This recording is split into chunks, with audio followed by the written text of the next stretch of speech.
After 18% 30 are seconds still you are waiting going on to the video. YouTube. क्या हुआ 10,000 ping में पड़े Moderator requested to please mute some. Please mute all the participants. I'm muting all of you, please. 18% are still waiting on the YouTube.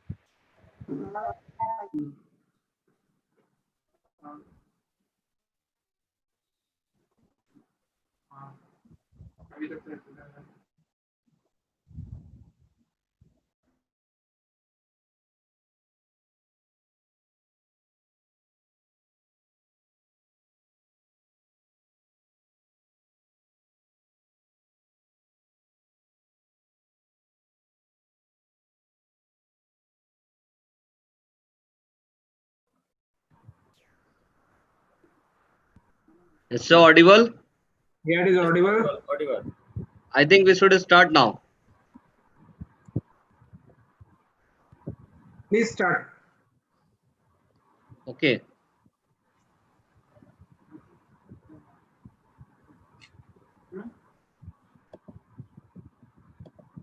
Kamlesh, can you unmute Screen, yourself, screen please? is the screen is coming. I think we should start now. Please start.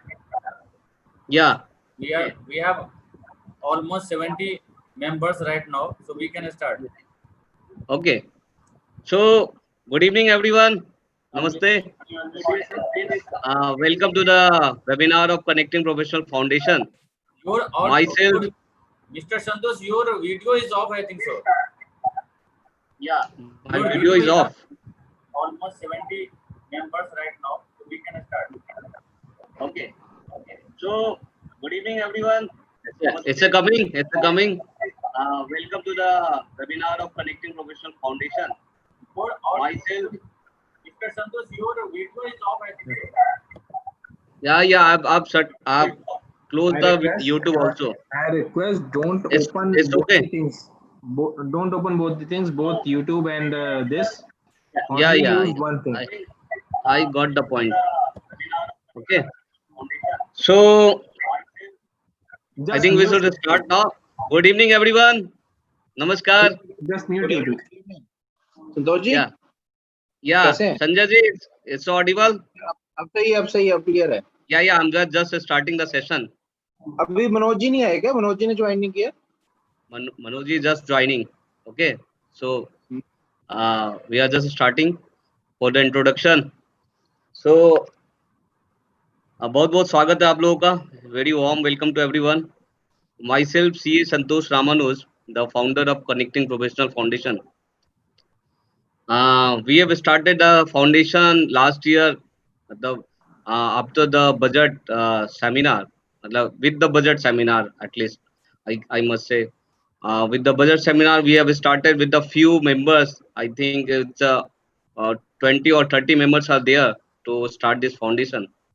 And with 20-30 members, now it has 1 year passed, and yesterday only we have crossed 215 members.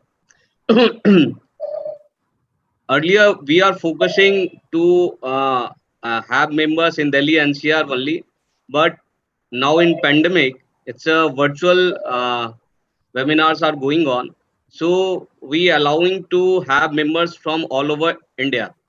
Okay.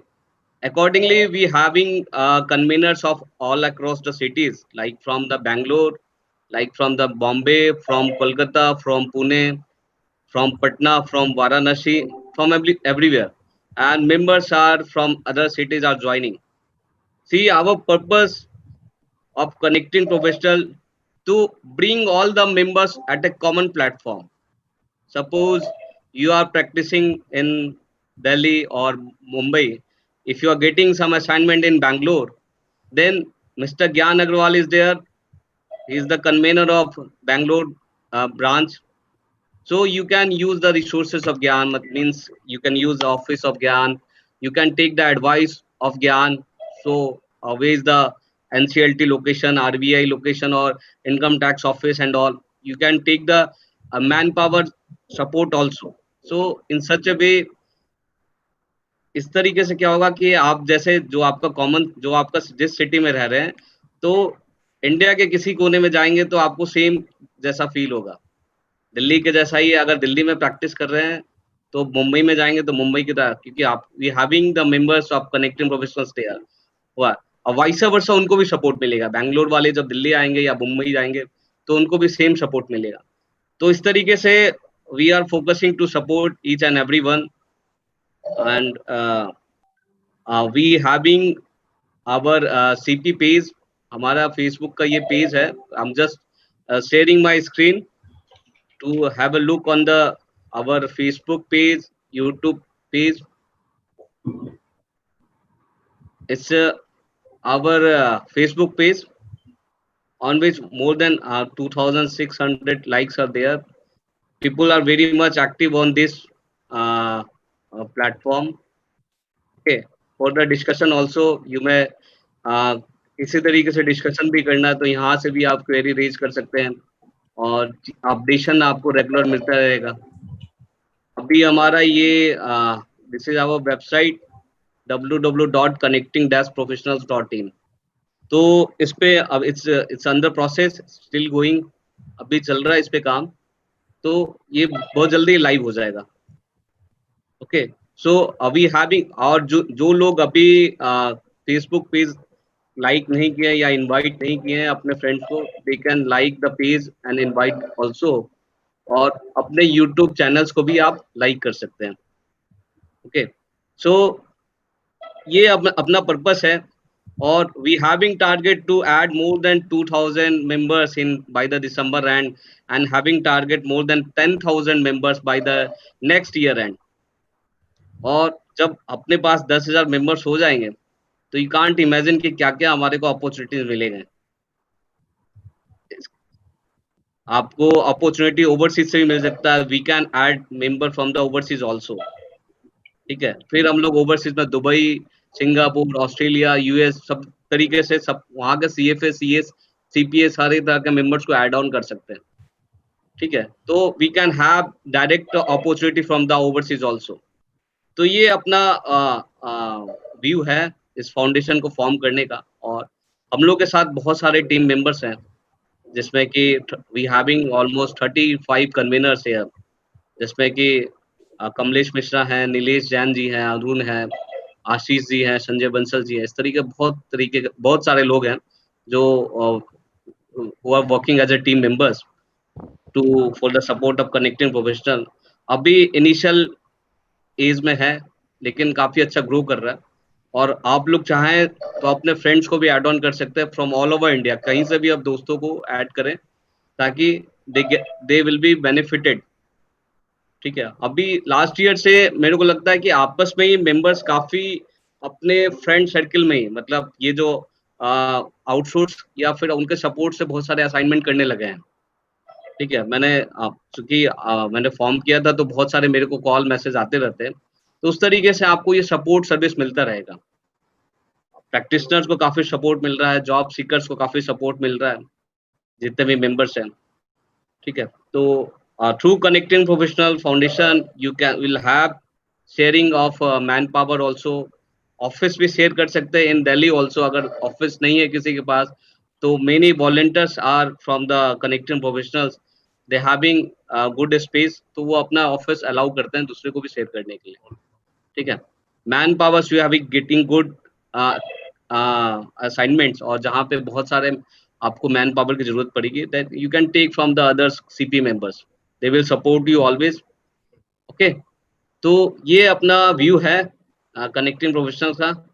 I hope आप लोग को अच्छा लगा होगा, और इस तरीके से आज का session, today we have a session on the loan to and from directors, and we are reading about the provision in Companies Act and Income Tax Act. Okay, so for today's session we having Manoj Purve sir. Manoj Purve sir has just joined, and having moderator CA MS Prasad ji and CH Kamlesh Mishra. So over to you Kamlesh Mishra ji and MS Prasad ji. Thank you so much. Thank you so much Mr. Santosh ji, who is the founder member of this foundation, and he is the founder president of the foundation, Connecting Professionals Foundation. So we are very glad to listen you all, and thank you all the members for joining the webinar. According to the last webinars, we will do the in future also according to your responses. So today is our speaker, Mr. Pandey ji. So I will just share you the brief of the Mr. Pandey so that we can start accordingly. So Mr. Pandey, Sorry, Purve. Prasad ji, it's Mr. Purve, Manoj Kumar Purve ji. Mr. Purve, sorry. So he is company secretary CS Manoj Kumar Purve ji. He is a fellow member of ICSI. Also, he has done law. He is also a registered insolvency professional. He has more than 17 years of experience in handling matter related to listed companies, capital markets, and financial services, and specialized in capital markets, transactions, business planning, merger and acquisitions, financial restructuring, appearing before different benches of NCLT, and has handled foreign direct investment under FEMA also. He is presently serving as a director in the name of the company in Intellis City Capital Advisors Private Limited, Category 1 Merchant Banker, and SMN Corporate Advisors Private Limited. He is also ABC consultant. So we welcome Mr. CS Manoj Kumar Purve sir. As I told you, he is a very vast experience holder. So we will love to listen him carefully on the subject matter. Thank you, Purve sir, to joining us. And over to Mr. Kamlesh Jain. Yeah, thank you, Mr. Prasad. Thank you, Santosh ji, for a warm welcome to all of us. And I must recommend Connecting Professional to all the professionals so that we can learn and excel in our respective professions. I'm audible, right? Yeah, audible. Okay. So, guys, I also welcome you on behalf of Connecting Professionals. So today's topic is a practical aspect of the loans to and from directors and shareholders in regards to Companies Act 2013 and the Income Tax Act 1961. And we have a very vast expert with us, Mr. and CS Manoj Kumar Purve, who is also a merchant banker. And guys, we all understand and we all know that borrowings from a director comes under deposit, and other applicable sections are applicable on the borrowings. And we also aware of the loans which are given to these directors. When we offer loan to director, or when there is a borrowing from directors, it comes under section 185 of Companies Act. And the loans from directors comes under section 73 or 76 of Companies Act. And it has a very huge implication on the compliance part for a company. And that is why we understand that it is important for a professional to understand the practical nuances. Please feel comfortable to ask your queries whenever you feel. And I request Manoj sir to take us to the practical aspects. Please, sir. Over to you.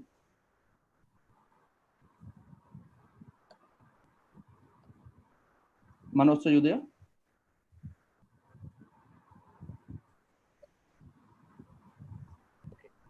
Now I'm audible to everyone. Yes. Yes, sir. Sir, Pardon, Mr. Prasad ji, please. sir, your voice is not properly audible. It is audible, but a bit less. Yeah. Just I'm trying to.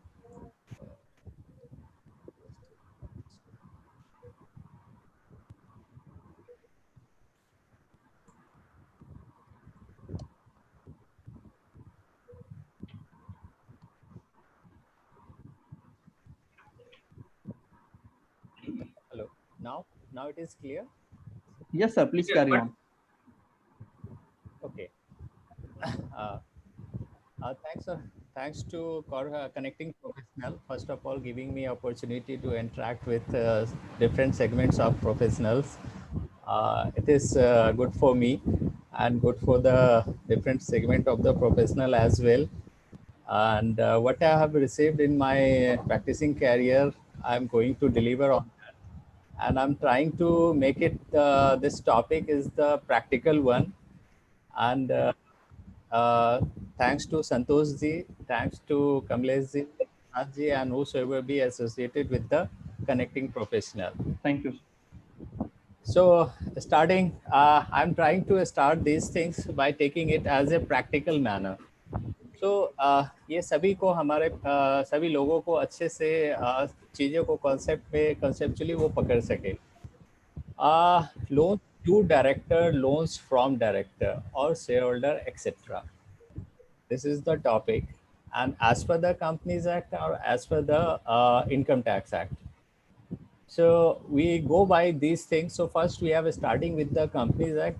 After we are going to deal with income tax. So starting with the section 185, as told by Mr. Kamlesh, this section is the governing sections loans to director, shareholder, etc. This section, previously this sections had lot of restrictions और शुरुआत में हम किसी को भी loan ना तो director को दे सकते थे ना शेयरहोल्डर्स को दे सकते थे. But with the Amendment Act 2017 and after 7th May 2018, there has been lot of changes has been done under this Companies Act, and accordingly this particular things becomes a very smooth things for business world, because business can run the funds only, and the earlier provision are so restrictive one, it becomes very difficult for the industry to do the business. So government has taken this thing on positive note and done lot of changes on that. So starting with 185, 185 have 4 clauses, and we go by one with every clauses. Subsection 1, we deal with first section, subsection 1.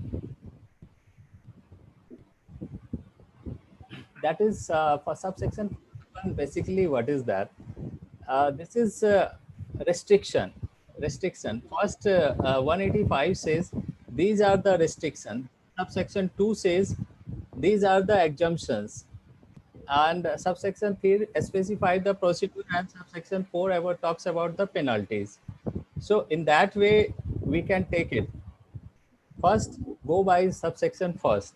Subsection first allows restrict to company to give loans to these segments of people, this combination of people, and these 6 combination has been restricted by the Companies Act. First combination is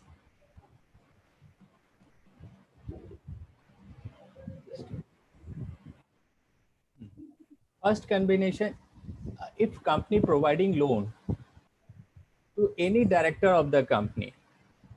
Again, this particular sections are the restrictive one. We can't provide the loan to director. Word in section 185 subclause 1, word is used, no company shall directly, indirectly advance any loan, including any loan represented by book debt or giving any guarantee or provide any security in connection with loan taken by any director of the company. So first combination is any director of the company, and this section 185 deals with loan, security, guarantee. 3 things cover under this section 185. कि अगर हम लोग कोई loan लेते हैं या company कोई loan देती है या कंपनी कोई सिक्योरिटी प्रोवाइड करती है या कंपनी कोई गारंटी प्रोवाइड करती है, तो इस केस में ये पहला रिस्ट्रिक्शन इम्पोज किया गया डायरेक्टर के ऊपर. अगर डायरेक्टर को ऐसा दे रहे हैं तो ये नहीं दे सकते हैं. This is restrictive one first. Second one, any director of its holding company, means if company is a subsidiary one, and that subsidiary company is giving loan to holding company. So director of that holding company is also be restricted here. Any partner of any such director, if that director is a partner of any LLP, in that case also there is a restriction on that. Relative of any such director, any firm in which any such director is a partner, any firm in which the relative of any such director is a partner. Everywhere word is used such director. Such director means which director, कौन सा director? जो company पैसा दे रही है उस company के director को सच डायरेक्टर बताया गया इन सभी 5 डिफरेंट कॉम्बिनेशंस के अंदर. So subsection first clearly restrict above 6 categories, but ये restriction नहीं है. Now if you go by the subsection 2,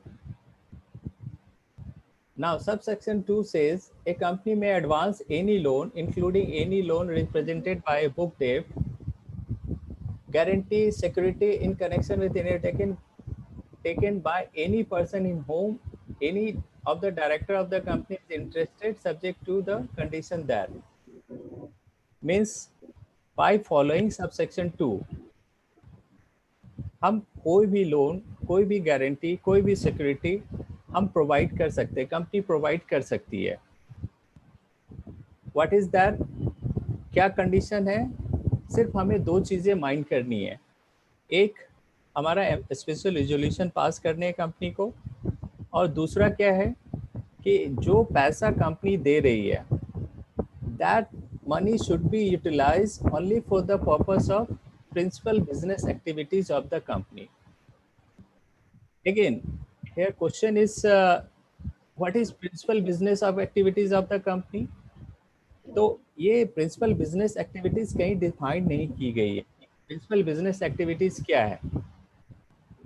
तो इस डेफिनेशन को जनरली हम लिंक करते हैं कि हमारी कंपनी का जो मेमोरेंडम ऑफ एसोसिएशन के जो मेन ऑब्जेक्ट है और उस मेन ऑब्जेक्ट में जो भी कुछ लिखा हुआ है वो सारा becomes the principal business activities, और हम इस पैसे को सिर्फ उसी पर्पस के लिए यूज कर सकते हैं. ये नहीं कि हम पैसा कंपनी से रिसीव कर रहे हैं और उस पैसे को हम फर्दर इन्वेस्ट कर रहे हैं या किसी और कंपनी को लोन दे रहे हैं, हम ये नहीं कर सकते हैं. तो पैसा ले सकते हैं. ऊपर के अभी फर्स्ट जो सब क्लॉज 1 में जो रेस्ट्रिक्शन में जो 6 कॉम्बिनेशन बताई गई है, उन 6 कॉम्बिनेशन के थ्रू के लिए हम पैसा ले सकते हैं, लेकिन उस पैसा का यूटिलाइजेशन सिर्फ प्रिंसिपल बिजनेस एक्टिविटीज के लिए ही की जाएगी, उसके अलावा किसी दूसरे पर्पस के यूज नहीं की जाएगी.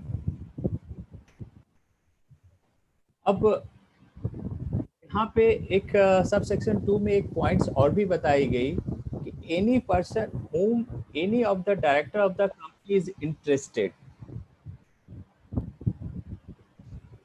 अगर वो इंटरेस्टेड है उस केस में भी वो लोन दे सकती है, गारंटी प्रोवाइड कर सकती है, सिक्योरिटी प्रोवाइड कर सकती है. अब वो इंटरेस्ट कैसा माना जाए, किसको इंटरेस्ट बोला जाएगा कि वो इंटरेस्टेड है?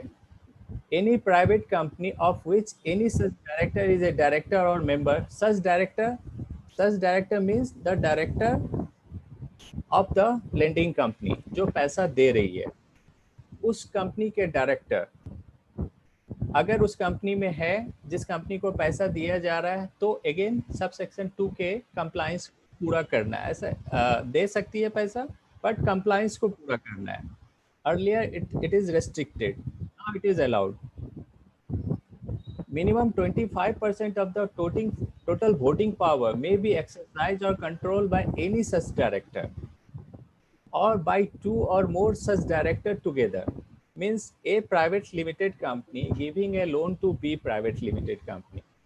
तो अगर A private limited company में DEC डायरेक्टर हैं और BEC 25% of the total voting power of B private limited company का होल्ड करता है, either singly or in combination, उस केस में भी हम लोन गारंटी और सिक्योरिटी प्रोवाइड कर सकते हैं. Any body corporate, the board of directors, managing director, manager is accustomed to act. Accustomed to act means कि A private limited company is the lending company and private limited company is the receiver company. So B private limited company के board में वो function कर रही है A private limited के instruction पे. तो in that case also loan दे सकती है but subject to compliance of sub regulation 2, that is passing of a special resolution and second one is in utilization of that amount which we are receiving from lender company. तो ये हमें ध्यान रखना जरूरी है कि utilization is the main aspect for giving loan, providing security और this.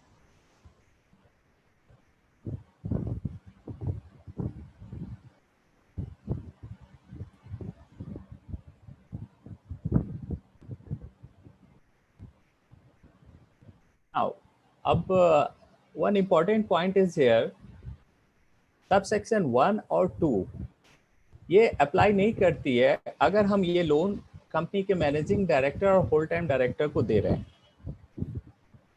अगर हम लोन मैनेजिंग डायरेक्टर और होल टाइम डायरेक्टर को दे रहे हैं और ये दो कंडीशंस को फुलफिल कर रहे हैं, तो उस केस में हमें सबसेक्शन 2 की कंप्लायंस को करने की जरूरत नहीं है. वो क्या है? If loan as a loan जो दे रहे हैं हम managing director whole time director को, तो लोन वो part of the condition of service extended by the company to all its employ. सिर्फ उस पर्टिकुलर मैनेजिंग डायरेक्टर या होल टाइम डायरेक्टर को नहीं, ये सभी को जो स्कीम कंपनी ने बनाई है, जो कंडीशन सर्विस का पार्ट है, ये पार्ट है उसका. ये एक्सक्लूसिव बेनिफिट नहीं दिया जा रहा है मैनेजिंग डायरेक्टर और होल टाइम डायरेक्टर को. ये फैसिलिटी कंपनीज के सभी एम्प्लॉई को अवेलेबल है. और सेम केस है तो हम ये हमें सबसेक्शन 2 की कंप्लायंस को करने की जरूरत नहीं है. Somebody is raising hands, so can I take the question? ले सकते हैं sir. Yes, sir. Yes, yes. Shiv Shankar Chaudhary ji. Yes please Shiv Shankar Chaudhary ji, क्या क्वेश्चन है आपका?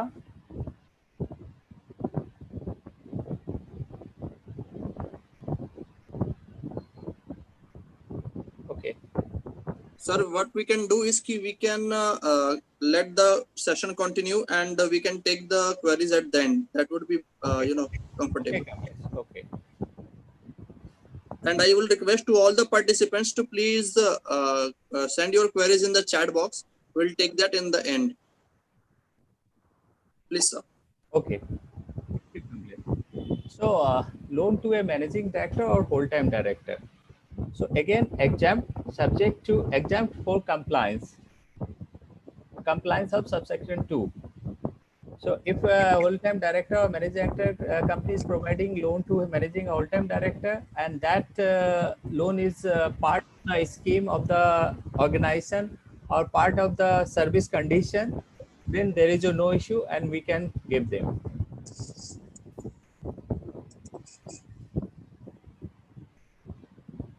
Further, this section 185 are not applicable to a company which are in regular business, of giving loan, that is NBFC company or banking company. For those company, this subsection is not applicable. Subsection 3, we are talking about section 3, it is the exemption section, and under this subsection we are in certain circumstances we are giving the exemption for compliance subclause 2.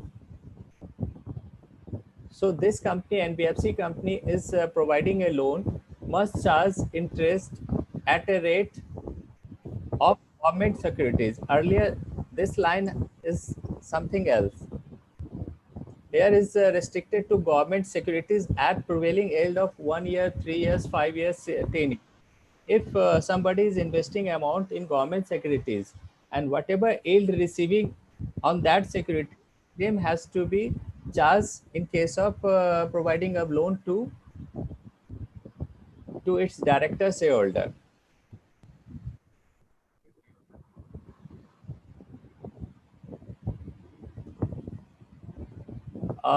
If company is providing loan or guarantee and that company is a holding company to its wholly owned subsidiary company, again this company has an exemption to comply with subsection 2. So company can give the holding company can give the loan or security or guarantee to its wholly owned subsidiary company. But vice versa is also possible. Subsidiary company can give a loan to holding company, but in that case, company has to follow subsection 2. That is passing a social resolution and amount can be utilized for the principal business activities of the company. If you are following that, then subsidiary also can give the loan to holding company, and holding company can give loan to wholly owned subsidiary company that is exempt for the compliance of subsection 2.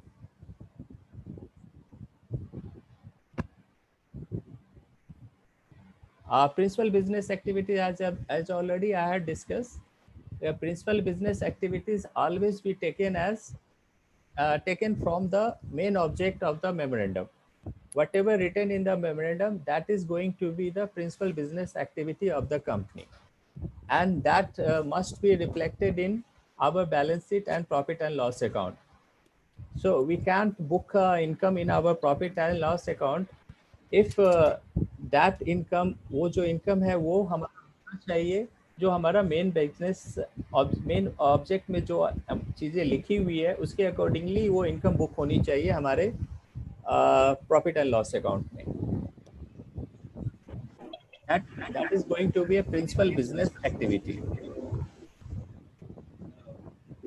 Subsection 4, punishment. Punishment is what? Punishment applicable to lending company, punishment applicable to officer in default, or punishment applicable to money receiver, that is director or other entity. Whoever company is giving loan to without complying the provision of subsection 2. So these subsections penalties are simple 5 lakhs, but which may extend to 2 lakhs if it is applicable to lending company. If it is applicable to officer in default, then that imprisonment plus penalty. Imprisonment plus penalty. And if it is related to receiver, whosoever we receive the fund, in that case imprisonment is imprisonment plus penalty and or with both. So this is the punishment clause under section 185. So if anybody has question on this 185, because this is the section and provisions are very clear, still have a question, I can take the question right now. After that we can move to further loan from directors. So Kamlesh ji, you can take the question now.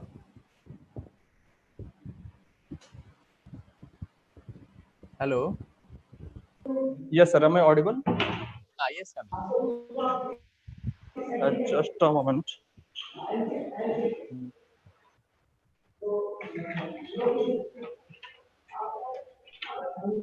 Yes, I have got a few questions with me. Sir, am I audible? Yes, audible. Kamlesh, please let the person unmute the concerned person so that he can ask the question.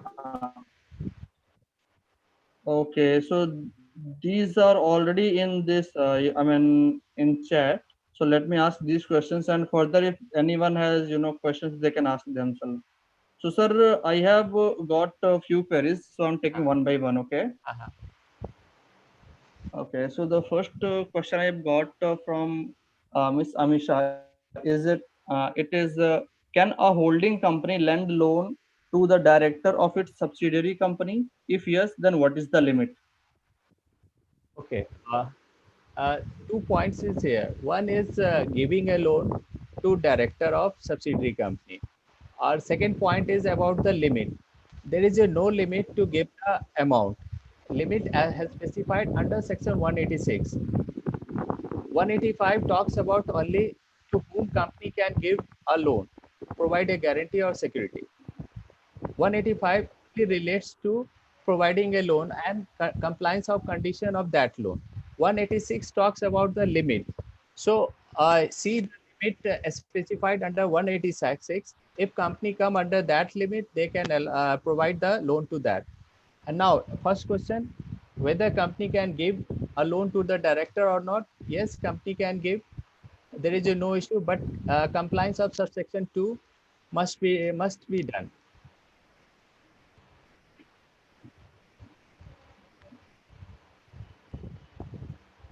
Okay, I can take next one, sir.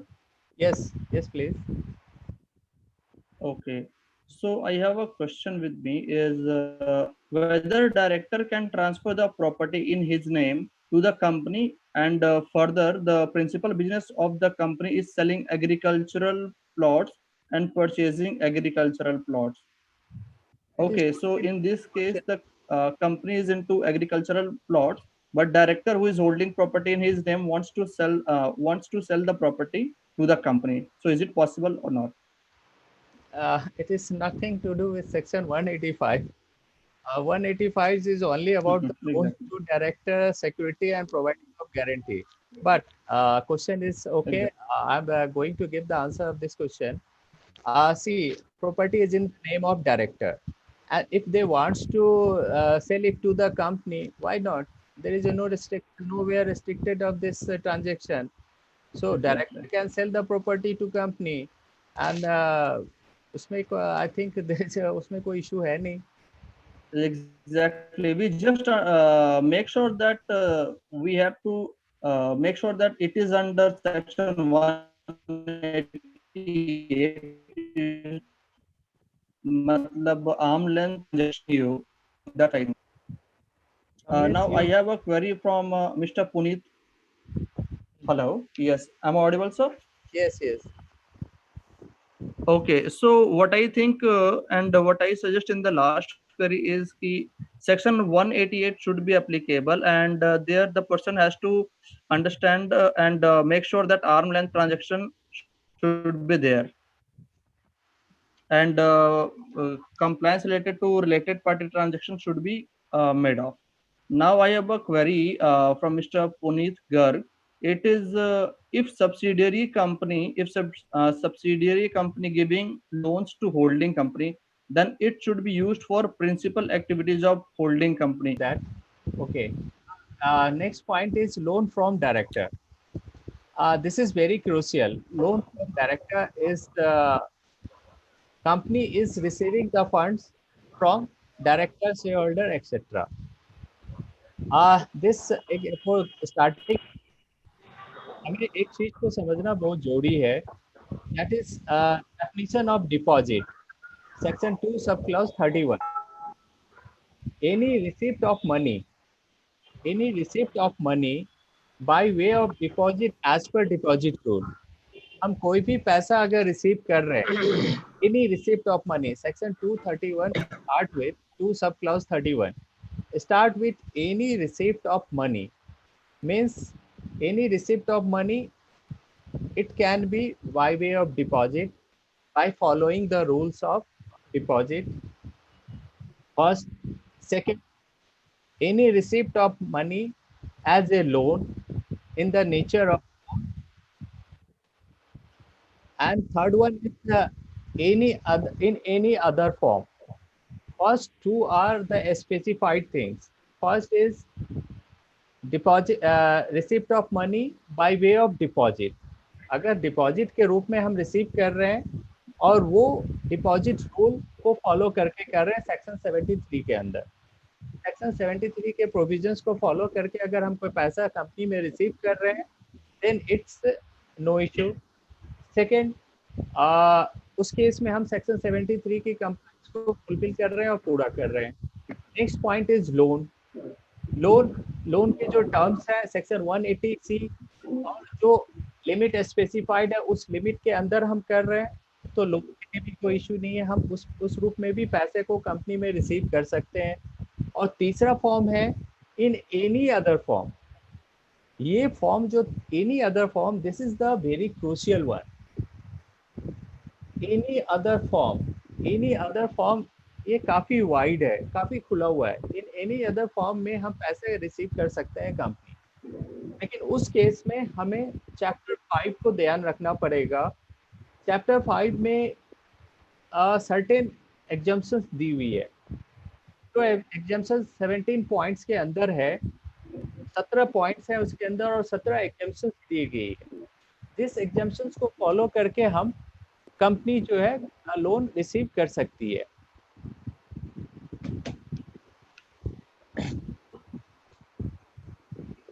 So start with any other form, मतलब पैसा या तो deposit rule से follow करके जो पैसा receive हुआ है उसको हम रिसीव कर सकते हैं कंपनीज एक्ट में, कंपनी के अंदर.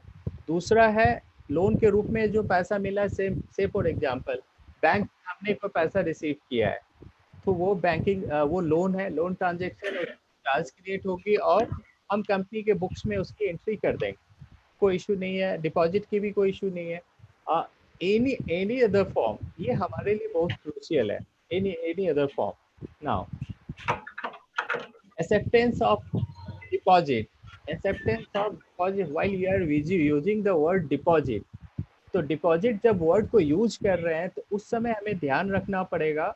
डिपॉजिट से मतलब ये नहीं है कि डिपॉजिट एज पर सेक्शन 73, या डिपॉजिट से मतलब ये नहीं है लोन. डिपॉजिट से ऑलवेज हमें ध्यान रखना होगा. डिपॉजिट का मतलब है रिसीप्ट ऑफ मनी, पैसा कंपनी में रिसीव हो रहा है.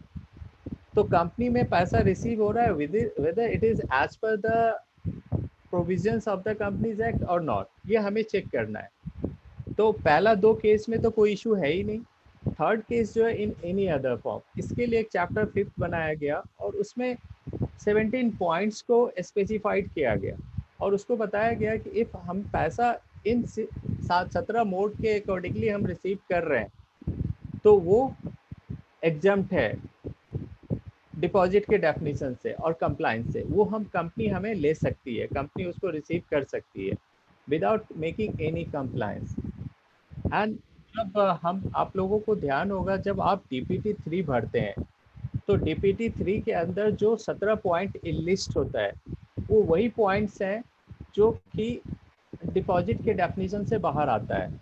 वो अमाउंट डिपॉजिट के डेफिनेशन में नहीं आता है. that 17 points covered under chapter 5. So first start with acceptance of deposit from director, means acceptance of money from director. In that case हमें करना क्या है, हम पैसा ले सकते हैं डायरेक्टर से, बट जिस समय हम वो पैसा रिसीव कर रहे हैं उस में हमें इंश्योर करना पड़ेगा कि ये पैसा जो रिसीव कर रहे हैं ये पैसा किस सोर्स से उनके पास आया है, उस डायरेक्टर के पास आया है. से for example company receiving 10 lakh rupees from its own director ए, तो हमें कंपनी को ये इंश्योर करना है कि ये 10 लाख जो ए के पास आया है वो क्या ए ने ये पैसा बैंक से लिया है, किसी फिनेंशियल इंस्टीट्यूशन से लिया है और वो फिर पैसा हमें कंपनी को दे रहा है. ऐसा नहीं किया जा सकता है. कोई बोरो करके हम उसको कंपनी में नहीं दे सकते हैं. तो इस पॉइंट का declaration at the time of receipt of money हमें लेना पड़ेगा. सेकेंड, जब हम अपना बोर्ड रिपोर्ट ड्राइव कर रहे होते हैं तो उस समय भी हमें इस पॉइंट को ध्यान रखना पड़ता है कि बोर्ड रिपोर्ट में क्या कह रहा है, हमें डिक्लेयर करना है कि वो पैसा हम रिसीव कर रहे हैं, किससे रिसीव कर रहे हैं, पर्पस क्या है, और जब कंपनी रिसीव कर कंपनी में भी डिक्लेरेशन में उसको दिखाना पड़ेगा. Now second point, acceptance of money from relative of director. अगर कोई पैसा हमें रिसीव करना है डायरेक्टर्स के रिलेटिव से तो वो कर सकती है, लेकिन ये एग्जम्पशन सिर्फ और सिर्फ दिया गया है प्राइवेट लिमिटेड कंपनी को. ये एग्जम्पशन लिमिटेड कंपनी और लिस्टेड कंपनी को नहीं अवेलेबल है. ये एग्जाम्पशन सिर्फ अवेलेबल है प्राइवेट लिमिटेड कंपनी को। Now very much important point, receipt of money from members. Members से पैसा रिसीव करना, शेयर होल्डर, शेयर होल्डर से पैसा रिसीव करना। तो शेयर होल्डर से कंपनी पैसा रिसीव कर सकता है किसी भी अमाउंट का, फ्रॉम किसी भी अमाउंट तक किसी भी पैसे को कंपनी रिसीव कर सकती है, और वो अमाउंट डिपॉजिट ट्रीट नहीं किया जाएगा, वो अमाउंट डिपॉजिट नहीं होगा और कंपनी पैसा किसी दूसरी कंपनी से ले सकता है। नाउ एक इम्पॉर्टेंट पॉइंट है, any amount received by the company under any collective investment scheme in compliance with regulation framed by the SEBI. Say for example, कोई हम collective investment scheme बना रहे हैं और उस स्कीम का रजिस्ट्रेशन हमने सेबी से ले लिया है, और रजिस्ट्रेशन लेने के बाद वो स्कीम हम मार्केट में फ्लोट कर रहे हैं, तो उस स्कीम से जो भी पैसा कंपनी में आएगा वो डिपॉजिट नहीं ट्रीट किया जाएगा और डिपॉजिट की कंप्लायंस में हमें करने की ज़रूरत नहीं होगी। सो कोई भी कलेक्टिव स्कीम से अगर पैसा रिसीव कर रहे हैं वो भी एग्जम्प्ट है। An amount of 25 rupees or more by a startup company. This is the new concept introduced under Companies Act or under the FEMA as well. What is this? A startup company has been allowed to raise a money from the market by issuing a convertible bond. So if company is receiving amount by issuing a convertible bond, and that bond amount is 25 lakh rupees or more, 25 lakh से ज़्यादा का है, तो उस case में भी वो amount जो है वो डिपॉजिट की डेफिनेशन में नहीं आएगा और वो अमाउंट कंपनी ले सकती है। इसमें कोई कंप्लायंस की जो नॉर्मल कंप्लायंस फॉर्म 2 फाइल करना, बोर्ड रेजोल्यूशन फाइल करना, that is the normal compliance that company have to comply with. So from my side, receipt of money is complete. Now again, in this receipt of money, one more important aspect is, just a minute.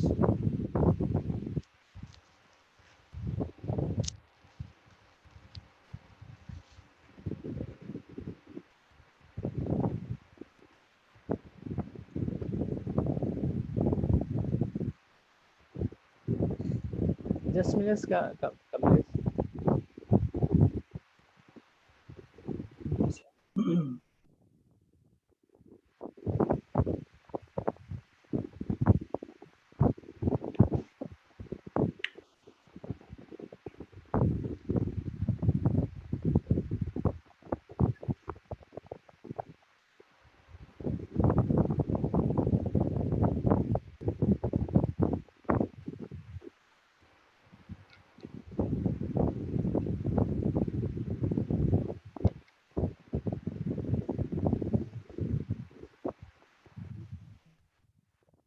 Now, one important point, chapter 5th, इसमें any amount received in the course of or for the purpose of business of the company as an advance for the supply of goods or provision of services accounted for in any manner whatsoever, provided that such advance is appropriated against supply of goods or provision of services within a period of 365 days.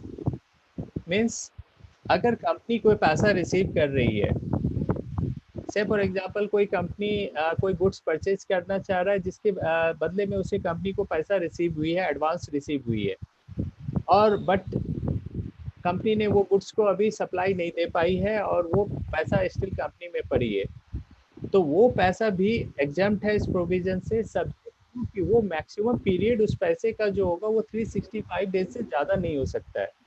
मतलब company के account में maximum 365 और books में 365 days तक हम रख सकते हैं, उसके बाद नहीं। अगर उसके बाद रखते हैं then we have to follow the provision of section 73, क्योंकि वो फिर डिपॉजिट ट्रीट किया जाएगा और डिपॉजिट रूल्स को फॉलो करना पड़ेगा। तो ये एक इम्पॉर्टेंट पॉइंट है जो आपसे डिस्कस करना बनता था, और इसके अलावा बाकी सब नॉर्मल पॉइंट्स हैं। तो अब इस क्वेश्चन पे कोई पॉइंट्स हो तो कमलेश आस्क कर सकते हैं, किसी का कोई पॉइंट्स आया हो।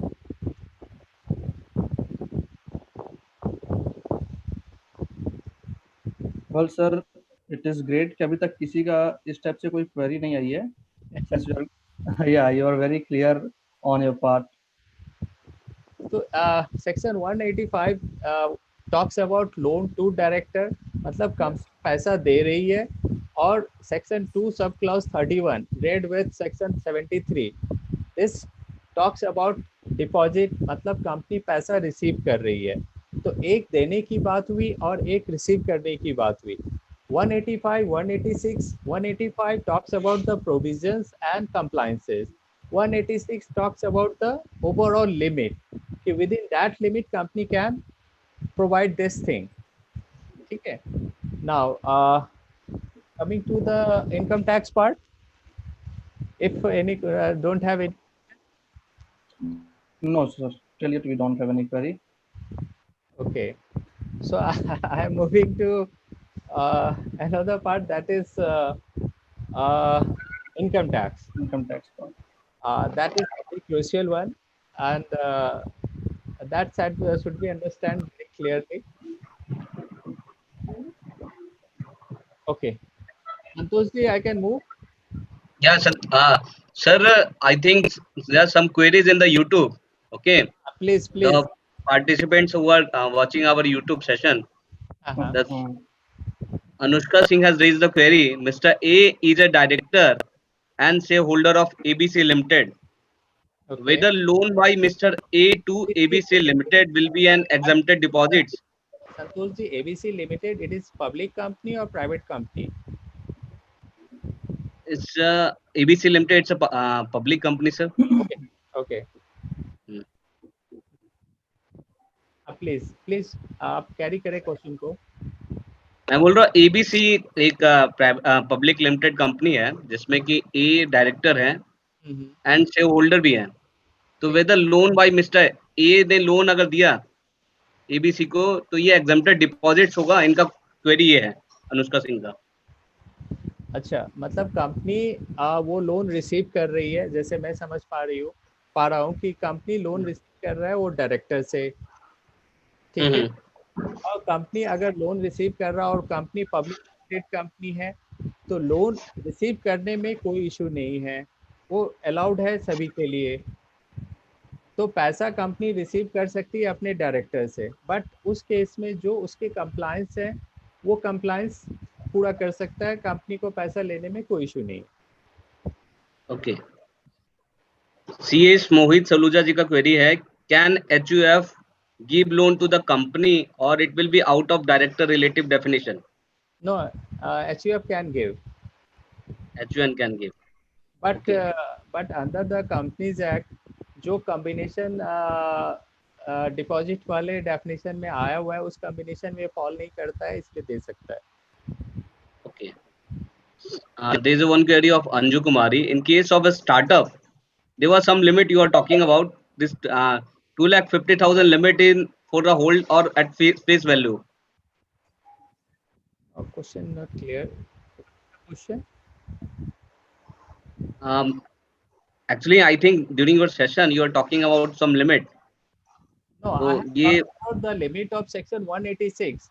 Means okay. Company can give the loan to that limit only, and to following the if crossing the limit, follow the provisions of section 186. Okay. सो एक रौनक जी का है query, isn't there is a limit of 100% of paid up plus free reserve on acceptance of deposit? No, again no, it is two different point. Company लोगों को एक चीज पहले clear होना चाहिए, मैं बार बार रिक्वेस्ट कर रहा हूँ, एक चीज को बेसिक तरीके से समझना जरूरी है। सिंपल सा चीज है कि कंपनी पैसा दे रहा है या कंपनी पैसा ले रहा है।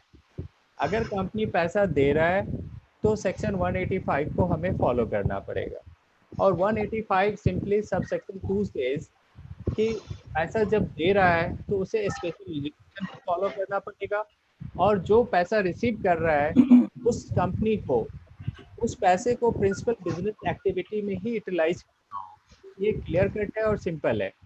नाउ अब अगर कंपनी पैसा रिसीव कर रहा है, तो कंपनी पैसा रिसीव कर रहा है तो उस केस में हमें देखना होगा क्या वो पैसा डिपॉजिट है। Deposit means deposit as per section 73 of the act. Means अगर उस रूल को फॉलो करके अगर कोई पैसा रिसीव कर रहे हैं तो वो डिपॉजिट है। लोन के केस में क्लियर है, अगर बैंक से फाइनेंशियल इंस्टीट्यूशन लोन है। थर्ड पॉइंट है in any other form. In any other form में चैप्टर 5 स्पेसिफाई कर रहा है 17 इंस्टांसेस, 17 इंस्टांस वो दे रहे हैं। ये 17 चीज़ें हैं। अगर इस 17 चीज़ों में अगर आप फॉल कर रहे हैं तो वो डिपॉजिट नहीं ट्रीट करेगा और कंपनी उसको रिसीव कर सकता है। जिसमें से एक पहला मैंने जो डिस्कस किया था अमाउंट रिसीव फ्रॉम डायरेक्टर, तो डायरेक्टर से कोई भी पैसा रिसीव हो सकता है। उसमें सिर्फ देखना ये है कि जब वो पैसा रिसीव हो रहा है उस टाइम पे हमें एक डिक्लेरेशन लिखना होगा उस पर्टिकुलर डायरेक्टर से कि वो जो पैसा है वो किसी बोरो करके फंड से नहीं आया है, वो पैसा उस पर्सन का अर्न मनी है ना कि बोरोड मनी है। अगर वो बोरोड मनी है तो वो पैसा नहीं ले सकता, ना ही दे सकता है। मीन्स कि हम अपने इंडिविजुअल नेम में बैंक से पैसा ले लिया और उसको मैं कंपनी को नहीं दे सकता, तो ये डिक्लेरेशन हमें उस समय लेना होगा। और दूसरा, जब हम बोर्ड रिपोर्ट ड्राफ्ट कर रहे होंगे उस समय में इस चीज़ को हम डिक्लेयर करेंगे, क्लेरिफाइड करेंगे। तो सिंपल दो एस्पेक्ट है, पैसा लेना और पैसा देना। अगर हम पैसा ले रहे हैं तो सेक्शन 2 सब क्लास 31 में जाके और चैप्टर 5 और सेक्शन 17(3) को इन कॉम्बिनेशन में देखना होगा और फिर हम उसको कंप्लाई करेंगे। Any other question Santosh ji? Can a director pay the amount to the company? Further, can a director pay the amount to the company? Why not? I'm तो saying बोल रहा हूँ बार बार।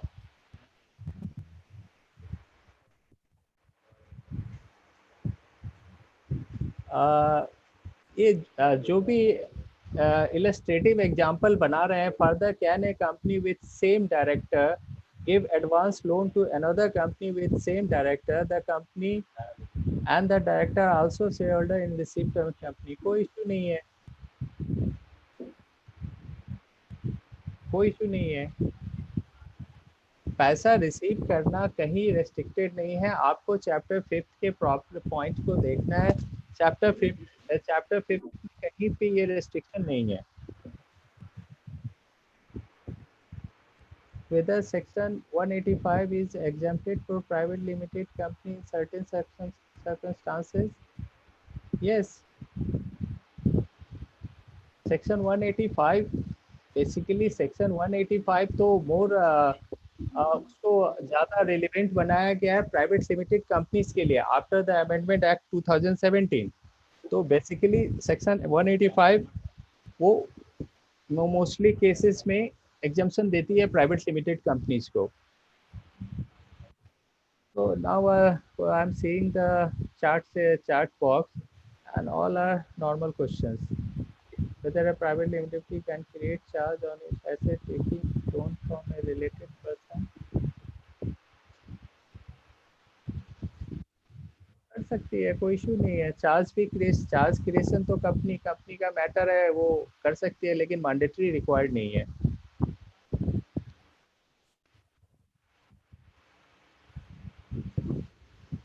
Now, Kamlesh ji, I am moving ahead. Yes, yes, sir. Okay, I am coming to the income tax. Yes.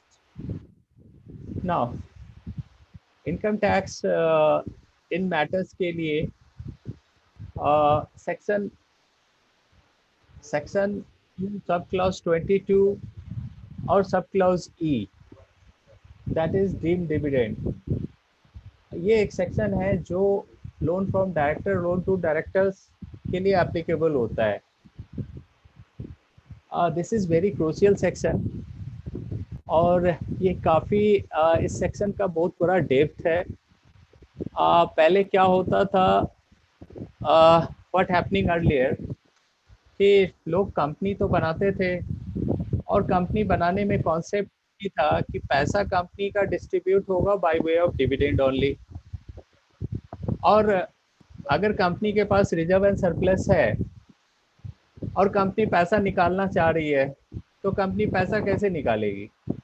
तो उसका option तो हमारे पास legal एक ही था कि वो हम डिविडेंड डिक्लेयर करना है।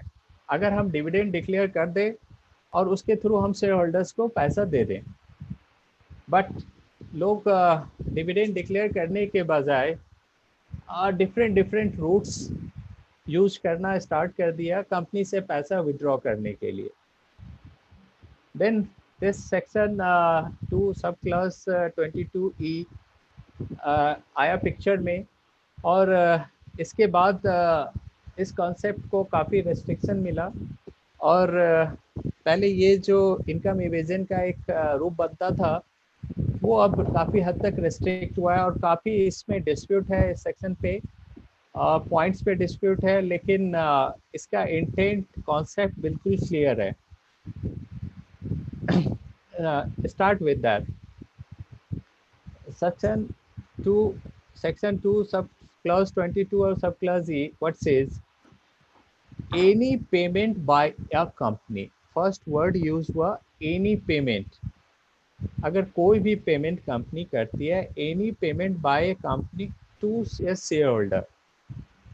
मैं हटा के मैं सीधे स्टार्ट कर रहा हूँ, any payment by a company to a share holder holding not less than 10% of the voting power. So deemed dividend के कॉन्सेप्ट के लिए ये तीन चीज़ें बहुत इंपॉर्टेंट है। First payment, second payment to share holder only, and third that shareholder must holding the shareholding on the company more than 10%, not less than that.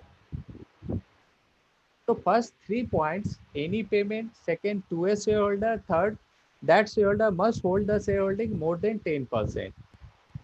Then deemed dividend concept going to hit. Now in between, again this concept of deemed dividend more relevant to private limited company, where public, substantial public are not involved, not interested.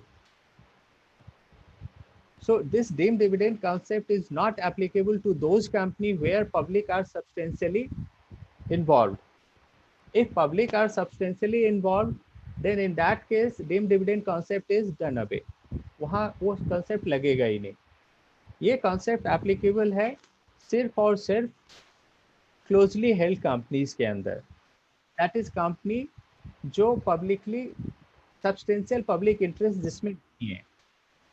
ठीक। Second, any payment of any sum made after 31st day of May 1987 by way of advance or loan. ठीक है, means that payment is have been done by way of advance और loan. So again the concept involve first payment, second shareholder, third shareholder percentage. Now fourth one is substantial interest, and fifth one is loans and advance. That is most important one. For deemed dividend, the concept of loan and advance must be there. Whether that payment is in the nature of loan or not, we have to decide, we have to think. और यहाँ पे क्या होता है कि जब हम कोई चीज़ें सोच रहे होते हैं तो हम अपने पर्सपेक्टिव से ज़्यादा सोचते हैं रादर कि उसके अगेंस्ट में सोचने के. तो हमें इस कॉन्सेप्ट में अगर हम अपने केस को इनकम टैक्स के सामने ले जा रहे हैं तो इस कॉन्सेप्ट से बचने के लिए हमें उसके अगेंस्ट में सोच के पॉजिटिव सोचना होगा. और जो कि चांसेस इतने सारे डिसाइडेड केसेस हैं इसके अंदर, वो चांसेस बहुत कम हैं. तो हमें इस कॉन्सेप्ट को ध्यान रखना बहुत ज़रूरी है. फर्दर इस डीम्ड डिविडेंड के अंदर एक कॉन्सेप्ट और इन्वॉल्व है, that is beneficial owner concept. Means अगर कंपनी कोई पेमेंट कर रही है और that payment goes to somebody else and somebody else is receiving on behalf of the shareholder of the company. So this concept is again comes into picture of beneficial ownership. So we have to see whether the payment has been given indirectly to shareholder. So we have to see that.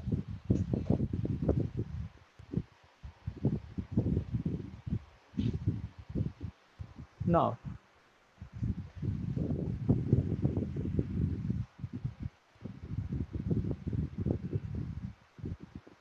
और again इसमें इस point को further beneficial ownership को further extend करके इसके अंदर कन्वर हुआ कि अगर कोई दूसरे पर्सन को भी हम पेमेंट दे रहे हैं जो शेयर होल्डर से नहीं रिलेटेड है, लेकिन अगर ये प्रूफ हो जाता है कि ये रिलेटेड है तो वो भी डिविडेंड ट्रीट किया जाएगा और वो भी टैक्सेबल होगा 115O के अकॉर्डिंगली। सो हमें ध्यान रखना होगा कि जो पेमेंट कंपनी कर रही है, मेन पैसा निकालने की बात है कि पैसा कैसे कंपनी से बाहर आएगी। तो कंपनी से पैसा बाहर आने का रास्ता सिर्फ एक है, वो है डिविडेंड।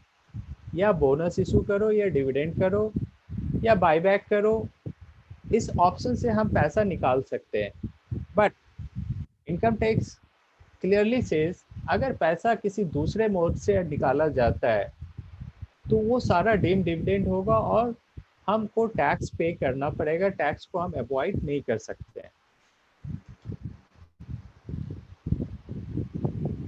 फर्दर सेक्शन 2 सब class 22 have 5 clauses A, B, C, D, E। A, B, C, D ये जो 4 क्लॉजेस हैं, ये 4 clauses asset creation of asset और लायबिलिटीज की बात करती है। लेकिन 5th क्लॉज सिर्फ ऐसा है, ई क्लॉज सिर्फ ऐसा है जो बात करती है पेमेंट की। 5th क्लॉज से बात करती है पेमेंट की, बाकी सारे क्लॉजेज जो है वो डिस्ट्रीब्यूशन की बात करती है। तो आपको डिविडेंड क्या है वो तो A, B, C, D से पता चल जाएगा, लेकिन ई क्लॉज से बताती है कि डीम डिविडेंड क्या है और ये भी एक इनकम के रूप में ट्रीट की जाएगी और अकॉर्डिंगली इसकी टैक्सेबिलिटी बनेगी।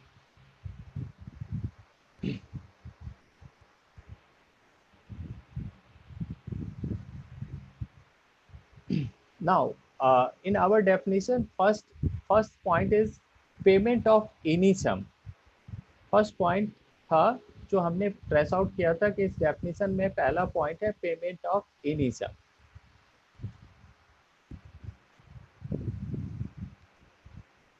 means payment to not only if payment is meant for only to a specific shareholder। means कहने का कंपनी में 5 शेयर होल्डर है और 5 शेयर होल्डर में सिर्फ आप पेमेंट 2 शेयर होल्डर को कर रहे हो, 3 को नहीं कर रहे हो। तो सिर्फ अगर 2 शेयर होल्डर को पेमेंट हो रही है तो वो पेमेंट ट्रीट की जाएगी कि वो डीम्ड डिविडेंड है। अगर सभी शेयर होल्डर को डिस्ट्रीब्यूट की जा रही है तब वो डीम्ड डिविडेंड नहीं होगी। तो ये पॉइंट यहाँ क्रूशियल है, इसको समझना इम्पॉर्टेंट है। दूसरा, पेमेंट जो है वो काइंड में भी हो सकता है और कैश में भी हो सकता है। कैश का कोई इशू नहीं है। काइंड में अगर पेमेंट है तो काइंड के पेमेंट को भी डीम्ड डिविडेंड ट्रीट किया जाएगा। मीन्स कि company for example loan of goods or other asset will also be covered by the clause and it is not necessary that loan or advance must be given in cash only। कहने का मतलब हुआ कि कोई एक company दूसरी company के साथ डील कर रही है और जिसमें गुड्स का सेल परचेज हो रहा है और एक कंपनी गुड्स दे रही है, दूसरी कंपनी उसके अगेंस्ट में भी गुड्स की डिलीवरी दे रही है, तो इस ट्रांजैक्शन को भी डीम डिविडेंड के नेचर में लाया जा सकता है और वो भी पेमेंट ऑफ एनी सम में कवर्ड होगा। सिर्फ कैश ही नहीं कवर्ड होगा, काइंड भी कवर्ड होगा। मेरा कहने का ये मतलब एग्जम्पशन ऑलरेडी टोल्ड यू कि एग्जम्पशन एप्लीकेबल नहीं है लिस्टेड कंपनी के केस में। अगर डीम डिविडेंड के कॉन्सेप्ट एप्लीकेबल नहीं है लिस्टेड कंपनी के केस में, सेक्शन 8 कंपनी के केस में, गवर्नमेंट कंपनी के केस में, companies not having a share capital, Nidhi company and so on. So there is a list under section under section 2 subclause 18, and section 2 subclause 18 talks about company in which public are substantially interested. So if public are substantially interested, then it is out of the purview of deemed dividend, section 2 subclause 22 subclause E.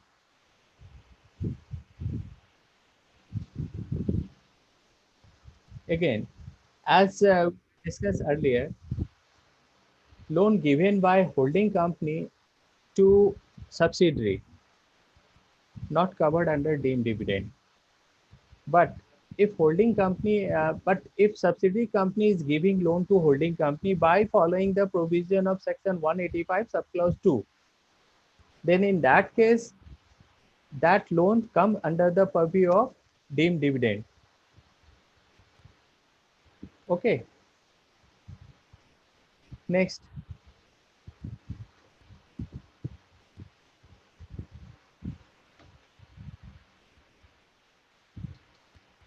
Just a minute.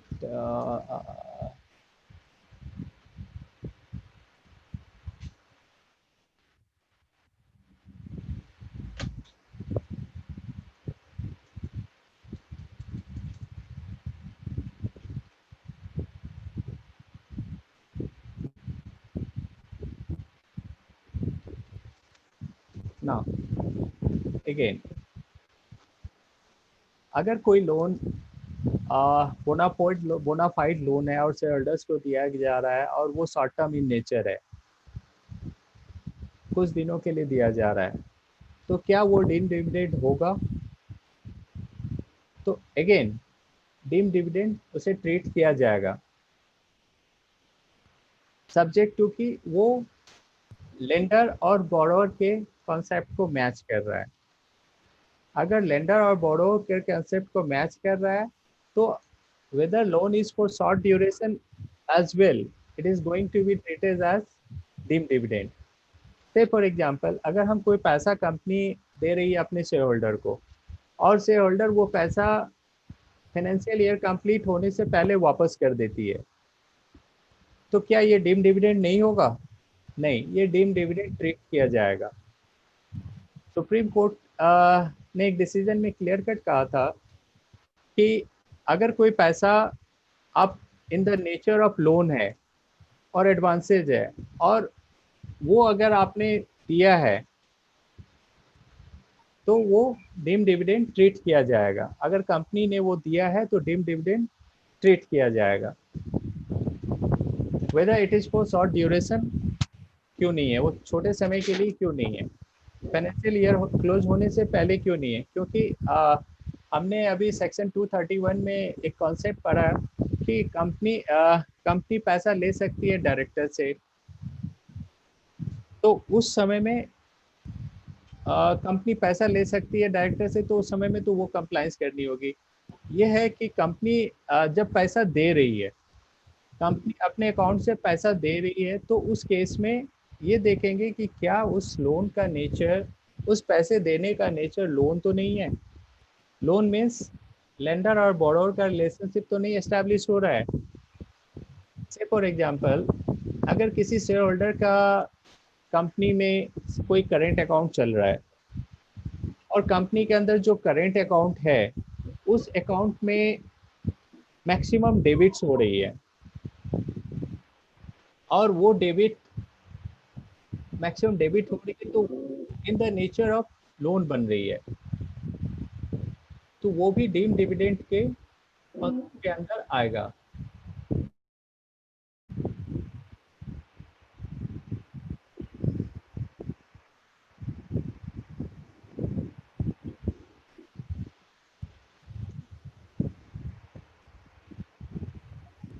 Now अगर company के books में से for example यहाँ पे एक important point ये भी है, अगर One question is that advance made by company to sister concern for job work. Advance was made by company to its shareholder to install plant machinery at shareholder premises to enable him to job work for the company, so that company could fulfill an export order. Again, this interesting point कि company पैसा दे रही है अपने sister concern को to complete the job work, but on paper it is okay if we can prove that this amount is not in the nature of loan. Loan means कि वो पैसा से कोई बेनिफिट्स उस पर्टिकुलर कंपनी को नहीं आ रही है, तो वो फिर डीम डिविडेंड के कॉन्सेप्ट में आ जाएगा। और ये डीम डिविडेंड का कॉन्सेप्ट बहुत ही कॉम्प्लिकेटेड है और इतने सारे केसेस, इतने सारे डिसीजन आ चुके हैं कि इस प्रोविजंस को हम अवॉइड नहीं कर पाएंगे। इवन दो आप कह रहे हैं पेपर पे कह रहे हैं वो जॉब वर्क के लिए है, अगर हम ये प्रूव कर सकते हैं कि real intent of that payment is only meant for the purpose of development of another concern, but that concern have to refund that amount to company which had given that amount, तो वो तो nature आ जाता है फिर loan का, क्योंकि पैसा दिया और वो पैसा फिर वापस आना है। भले वो पैसा हमने दिया उसके डेवलपमेंट ऑफ जॉब वर्क के लिए, लेकिन वो पैसा वापस आना है, लेकिन इस वजह से ये डीम डिविडेंड के अंदर फॉल करेगा। शिव शंकर चौधरी जी का क्वेश्चन था, अगर उस पॉइंट पे वो फर्दर कुछ डिस्कस करना चाहते तो वो कर सकते हैं। कमलेश जी।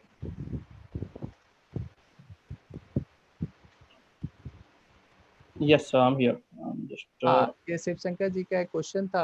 हाँ, मैंने देख लिया। हाँ, इस पे फर्दर वो कुछ पूछना चाह रहे तो पूछ सकते हैं, नहीं तो फिर हम आगे बढ़ें। Miss Jyoti has raised her hand, so I'll unmute her and will allow her to ask if she has a query. Please, please.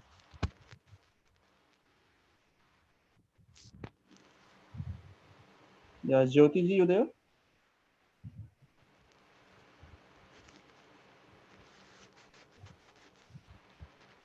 शायद सर इनसे गलती से हो गया होगा। We can continue, I think. ठीक है, तो मैं आगे बढ़ता हूँ नाउ। कंपनी के मैंने अभी एक पॉइंट डिस्कस किया कि कंपनी के अकाउंट में शेयर होल्डर्स का एक अकाउंट चल रहा है जिसमें डेबिट क्रेडिट हो रही है। तो at the end of the things each debit credit के बाद हमें चेक करना पड़ेगा कि क्या वहाँ पे शेयर होल्डर्स का डेबिट खड़ा हो रहा है। अगर शेयर होल्डर का डेबिट खड़ा हो रहा है तो वो भी डीम डिविडेंड ट्रीट किया जाएगा। इस पॉइंट को हमें ध्यान रखना पड़ेगा।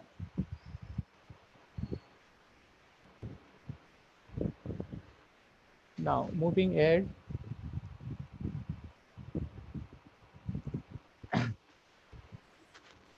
अगर शेयर होल्डर कुछ ओवरड्राफ्ट कंपनी से ले रहा है तो क्या वो डीम डिविडेंड ट्रीट किया जाएगा? Again, that overdraft is also going to be treated as deemed dividend. So any payment by the company is going to be treated by deemed dividend, treated as deemed dividend. So हमें काफ़ी ध्यान रखना पड़ेगा इन चीज़ों को deal करते वक्त। हमारा सिर्फ कंपनीज एक्ट सेक्शन 185 नहीं है, सेक्शन 2 सब class 31 talks about receipt of money. Income tax में रिसिप्ट ऑफ मनी के लिए कोई इशू नहीं है, रिसिप्ट ऑफ मनी के लिए कोई इशू नहीं है। वो इशू कंपनीज एक्ट में है और कंपनीज एक्ट में वो सेक्शन को कंप्लाई करके हम रिसिप्ट ऑफ मनी कर सकते हैं। इनकम टैक्स में इशू है पेमेंट्स के बारे में, कि कंपनी अगर पेमेंट कर रही है तो वो पेमेंट क्या सही है या क्या टैक्स फ्री है या टैक्स फ्री नहीं है। तो हमें मेन पॉइंट वहाँ पे फोकस करना है कि पेमेंट का नेचर क्या है। अगर पेमेंट का नेचर लोन्स एंड एडवांसेस है और वो भी in the context of share holder only और share holder related person, if somebody is receiving the payment, say for example some book debt. This deemed dividend concept also talks about book debt, where the SSC shareholder having business of his own was transacting business with the company, and account of the SSC in the company always shows a debit balance. It was held that the said debit balance would amount to a loan, और ये decision दिया गया था जमुना दास खिमजी खोतानी के case में. Means कि simply transaction, अगर एक कंपनी और दूसरे कंपनी के बीच में ट्रांजेक्शन हो रहा है, ट्रांजेक्शन के हमने दो एंटिटी क्रिएट कर ली, एंटिटी ए और एंटिटी बी. एंटिटी ए में शेयर होल्डर मैं हूँ और एंटिटी बी में शेयर होल्डर कोई और है, मैं नहीं हूँ. तो अगर एंटिटी ए और बी के बीच में ट्रांजेक्शन हो रही है और वो ट्रांजेक्शन रेगुलर बेसिस पे हो रही है, उसमें एंटिटी ए की डेबिट बैलेंस ऑलवेज खड़ी होती है, तो अगेन वो भी डीम डिविडेंड ट्रीट की जाएगी. सो हम सिंपली एक एंट्री पास करके हम चीज़ों को अवॉइड नहीं कर सकते हैं. हमें उस पर वॉच रखना होगा कि उसका nature again loan and advances का नहीं हो.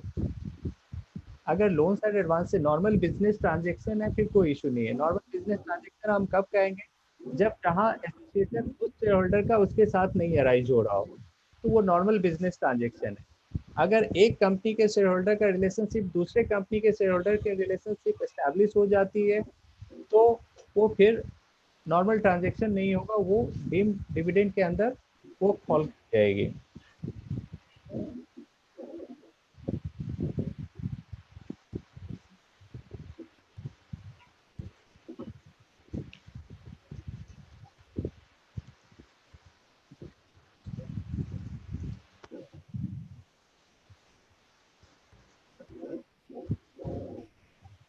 अब कुछ पॉइंट्स, एक और इम्पोर्टेंट पॉइंट है.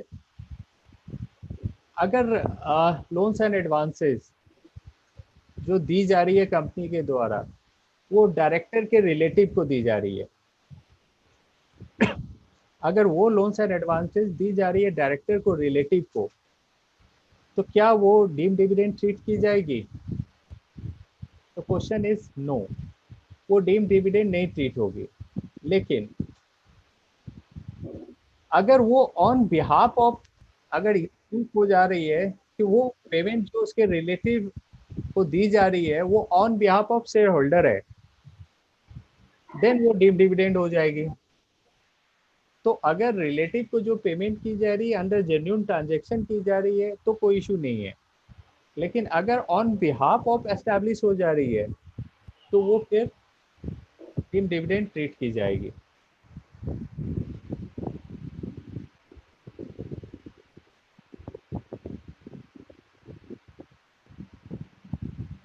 Now,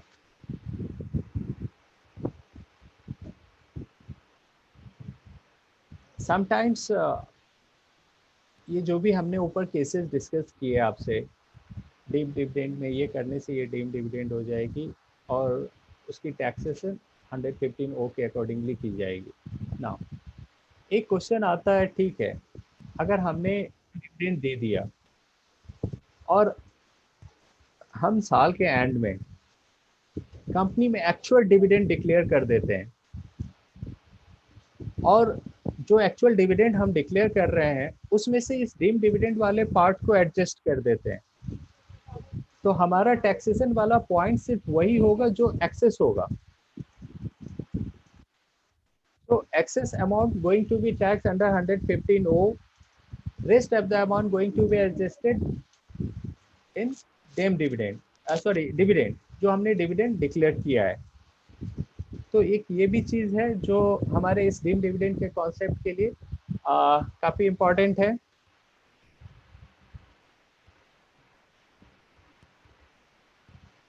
नाउ अगेन अगर कोई पेमेंट की जा रही है, डिस्कस ही कर चुका हूँ मैं इस पे ऑलरेडी, अगर कोई पेमेंट की जा रही है और वो payment on behalf of share holder हो रहा है किसी इंडिविजुअल के बेनिफिट्स के लिए, से फॉर एग्जांपल मैं शेयर होल्डर हूँ कंपनी का और मैंने अपने किसी फ्रेंड को कुछ पेमेंट्स करवाई है, तो वो पेमेंट अगर नॉर्मल बिजनेस ट्रांजैक्शन है तो कोई इशू नहीं है. लेकिन अगर वो हमारे बिहाफ पे उसको पेमेंट की गई है तो वो भी डीम डिविडेंड ट्रीट की जाएगी। ये डीम डिविडेंड के डेफिनेशन में ही इनबिल्ट है। अगेन ये डीम डिविडेंड जो है, जो भी कॉन्सेप्ट, जो भी एप्लीकेबिलिटी बनेगी, ये to the extent of accumulated profit of the company, उससे बाहर नहीं जा सकती है। अगर कंपनी के पास प्रॉफिट नहीं है तो वो डिस्ट्रीब्यूट ही नहीं हो सकता है, पेमेंट ही नहीं हो सकता है। कंपनी के पास प्रॉफिट है, रिजर्व एंड सरप्लस है, तभी वो पेमेंट की जा सकती है, अदरवाइज वो पेमेंट पॉसिबल ही नहीं है।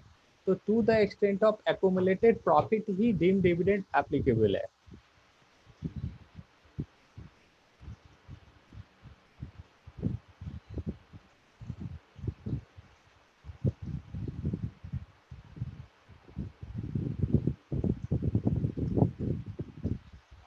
एक क्वेश्चन और आती है, इम्पॉर्टेंट वन है, whether the quantum of deemed dividend accessible in the hands of SSC will be restricted to his share in the accumulated profit.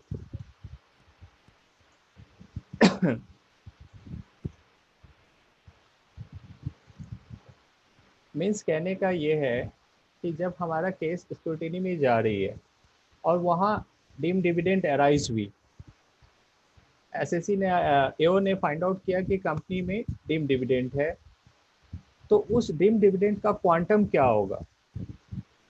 तो उस डीम डिविडेंड का क्वांटम जितना अमाउंट फाइंड आउट किया गया है, टू दैट एक्सटेंट जो हमारे accumulated profit में जो पोर्शन बन रहा है उस शेयर होल्डर का, उस एक्सटेंट तक ही उस इनकम को डीम्ड इनकम ट्रीट की जाएगी।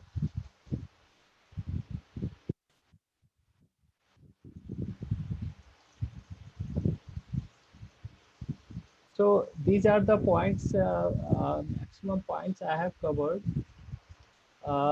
Again, one concept also there, deem dividend things. यहाँ मुझे एक चीज़ समझ में आई जो मैं शेयर करना चाहता हूँ, पता नहीं मैं कितना सही हूँ, ये आप पीपल है, आप लोग डिसाइड करें। यहाँ पे एक चीज़ हमने क्या देखा डीम डिविडेंड के डेफिनेशन में कि 10% और more of the voting power, मतलब हमारी holding 10% more of the voting power है।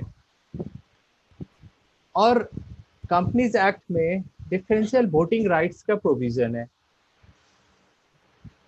अगर हम अपनी कंपनी के अंदर डिफरेंशियल राइट्स को अटैच करते हैं, जिसमें हम जो वोटिंग पावर दे रहे हैं, लोग उस वोटिंग पावर नहीं देते हैं, उसको सिर्फ डिविडेंड राइट देते हैं, तो ये जितने भी कॉन्सेप्ट मैंने डिस्कस किया है ये सारे आउटराइटली खत्म हो जाएंगे। उस फिर वो पेमेंट कंपनी का आई थिंक सो कि वो हो पाएगा। बाकी you have to thinks on that, और ऐसा मुझे लगता है कि पॉसिबल है। So from my side things is already one question is Jyoti Kumari sir, accumulated profit can also apply section 222.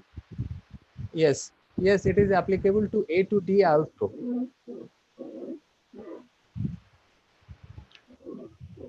So any other question? Kamlesh ji, Prasad ji.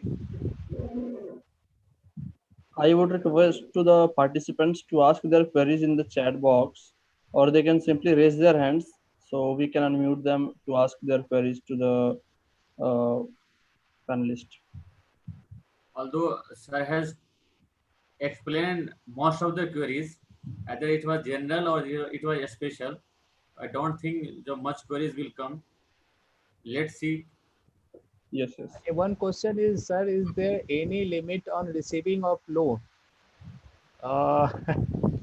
Receiving a loan 180C applicable है, हमें उस provision को follow करना पड़ेगा कि हमारे net worth और paid up capital से जो प्रोविजन है उससे ज़्यादा है तो उसकी कंप्लायंस करनी होगी,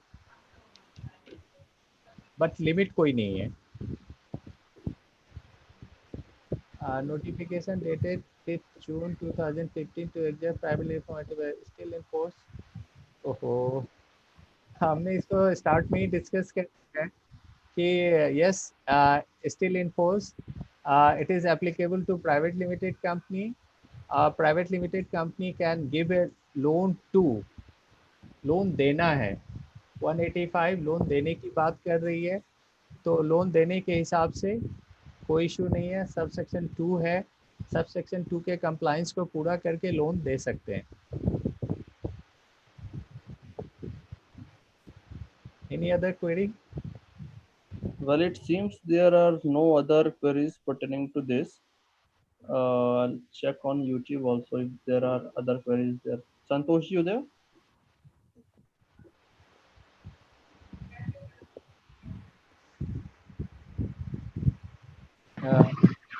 न्यूसेंस क्रिएटर ने काफ़ी न्यूसेंस क्रिएट कर दी, जिसकी वजह से काफ़ी पार्टिसिपेंट छोड़ के चले गए। Yeah, exactly, sir. हाँ, तो आप लोग आगे जब भी वेबिनार करें तो kindly don't use this Zoom app, use Google Meet. Google Meet is the best thing for further meetings. लेकिन गूगल मीट में प्रॉब्लम ये है कि उसकी ईमेल आईडी से पहले वो कांटेक्ट लेना पड़ता है। हाँ, वो जीमेल से ही लिंक है और जीमेल वाले ही सिर्फ उसको आज के डेट में लोग जीमेल पे कनेक्टेड है। जी जी। अब sir member mail ID share करना नहीं चाहते ना सर। गूगल मीट से इशू ये है कि उसमें यूट्यूब का कनेक्शन नहीं है। हाँ, उसमें तो हाँ, तो हम लोग के पार्टिसिपेंट इतना आता है और that situation was out of मतलब बियॉन्ड आवर कंट्रोल, ठीक है। और IT person was just checking कि कैसे कहाँ पे कुछ कोई इंटेंशनली किया है किस तरीके से। अब नेक्स्ट टाइम से हम लोग स्ट्रांगली कम बैक करेंगे, will take the support of firewall. अगर लगाना हो तो वो भी लगाएंगे, क्योंकि वो बड़ा सेनफुल इवेंट था, लेकिन that was beyond our control. Shivshankar Chaudhary ji, Rahul holding 28% of equity share in a company took a loan of 5 lakhs from the same company. On the date of granting the loan, the company had accumulated profit of 4 lakhs. The company is in some manufacturing activity. Is the amount of loan taxable as deemed dividend if the company in which public are substantially interested?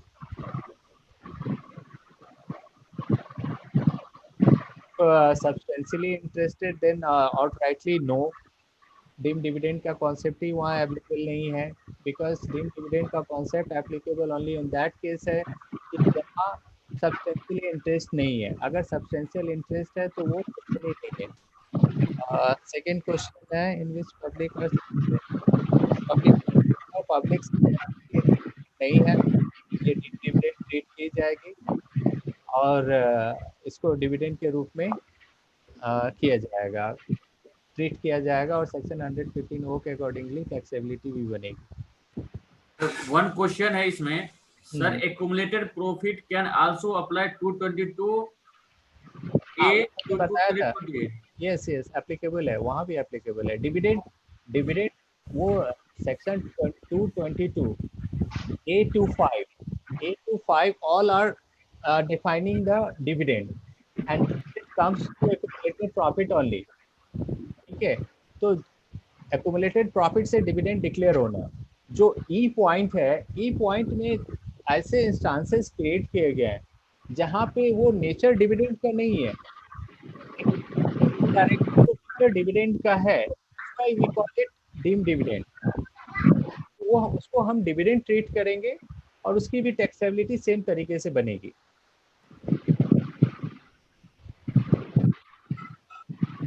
I think we have sum up all the queries.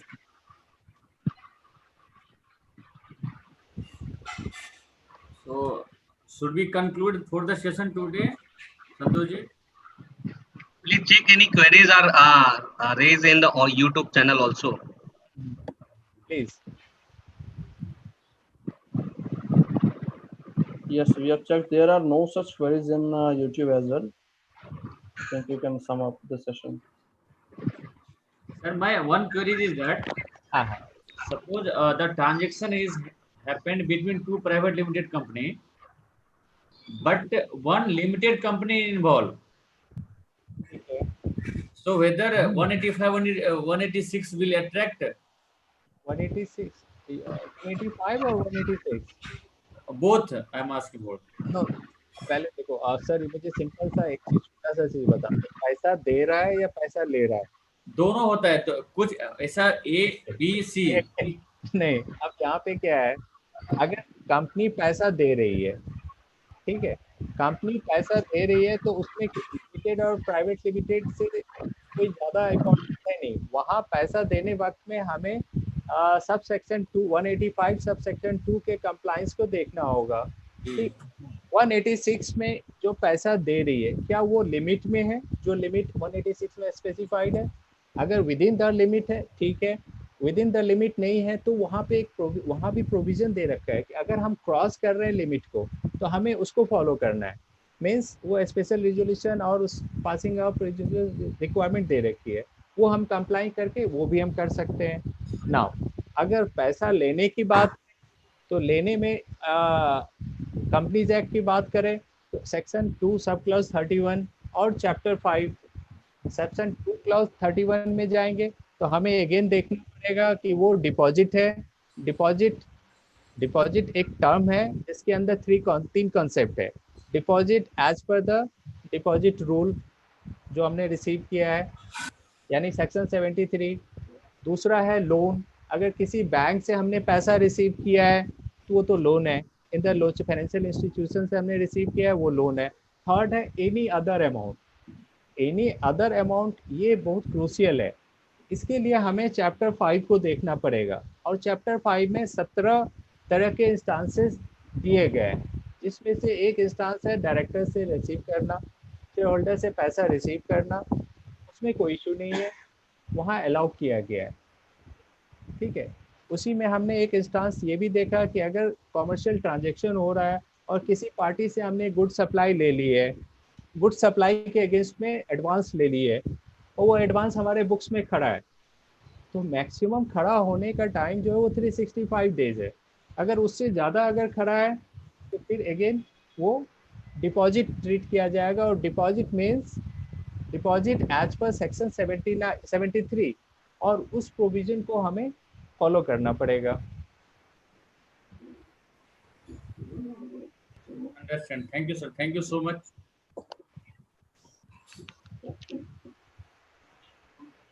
Santosh ji, over to you. Any other queries? Last minute call I asked on the YouTube also. So it was very wonderful session of Manoj sir. Thanks for giving your time. बहुत कम time में हमने ये schedule किया था, last 2-3 दिन पहले ही आपसे time लिया था। Even though you are very much expert on FEMA, मैंने सुना बहुत अच्छा फेमा पे बोलते हैं, और यहाँ भी इनकम टैक्स बोलने के लिए इनकम टैक्स इशू भी बड़ा अच्छा आपने एड्रेस किया, और many congratulation for getting the licence of merchant banker. आपने रिसेंटली आपको मर्चेंट बैंकर का लाइसेंस मिला है, तो thank you so much sir, thank you for the interactive session. Most of the queries आपने उसको एड्रेस किया है, and thank you participants. I once again thank you all the participants. More than 150 participants have joined on Zoom and YouTube, but due to the technical, what I can say, matlab that was beyond our control. We have done 40 to 50 webinars, but till now we didn't face such a issue. So it was our first day, but nevertheless we will come back with the all the out of the technical glitches. Okay, so next session, जो next अपना webinar एक तो will try to have in-house webinar also sir. हम लोग का एक in-house webinar होता है, तो अगले Saturday हमारा in-house webinar होगा, और next उसके लिए public webinar. So we'll try to groom our members also, so that they can speak on before the members. So thank you so much sir. Thank you audience. Thank you all for coming and joining for discussion on the topic. Thank you so much. Thank you so much. Thank you everyone. Thank you for joining us. Thank you everybody.